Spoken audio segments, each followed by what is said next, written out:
Bonjour à tous. Les fortes chaleurs sont de retour. 16 départements sont en vigilance orange pour canicule. La Côte d'Or et la Saône-et-Loire sont en jaune, jusqu'à 28 degrés attendus localement. Le Jura devrait les rejoindre demain, selon les prévisions de Météo France. Catherine Hervieux, la députée Europe Écologie Les Verts de la 2e circonscription de la Côte d'Or, formule une lettre ouverte à destination des pouvoirs publics. Elle regrette le manque de vision à moyen et long terme et la nature des matériaux utilisés dans les bâtiments publics face au réchauffement climatique. Dans le Jura, des balles de foin ont pris feu. Une quarantaine de pompiers sont intervenus alors que les balles menaçaient de tomber sur une maison située en contrebas. 2 agriculteurs ont apporté leur aide en déplaçant environ 100 tonnes de foin en flammes. Finalement, personne n'a été blessé. L'incendie serait d'origine volontaire. Une enquête est en cours et un homme a déjà été interpellé.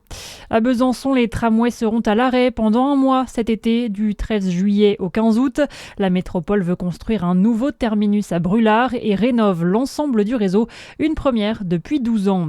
Vous voulez peut-être vous débarrasser de vos anciens téléphones portables inutilisés. L'organisme à but non lucratif Écosystème organise une grande collecte solidaire dans 3 communes du Jura, Adol, Champagnole et Poligny, jusqu'à mercredi. Une manière de contribuer à l'allongement de la vie de vos appareils électroniques.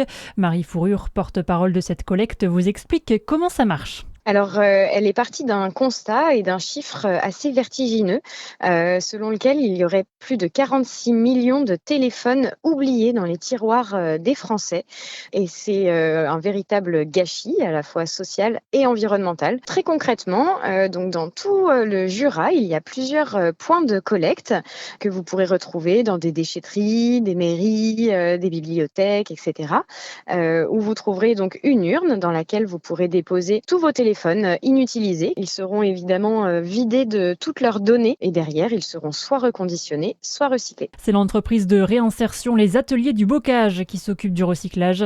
Le résultat de cette collecte sera annoncé lors du passage du Tour de France à Dole le 17 juillet.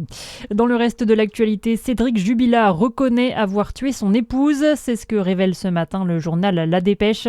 Près de 6 ans après la disparition de l'infirmière dans le Tarn, le plaquiste aurait donc avoué les faits dans une lettre manuscrite envoyée à ses avocats. Un rebondissement qui intervient 2 mois avant l'ouverture de son procès en appel.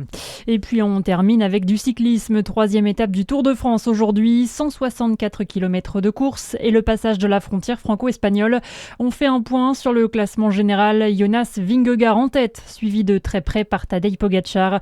Le français Paul Sexas est à la 6e place et Romain Grégoire, le bisontin récemment titré champion de France, n'est pas loin derrière. Il se maintient à la 7e place. Voilà pour l'essentiel de l'actu. Bonne journée sur Fréquence Plus.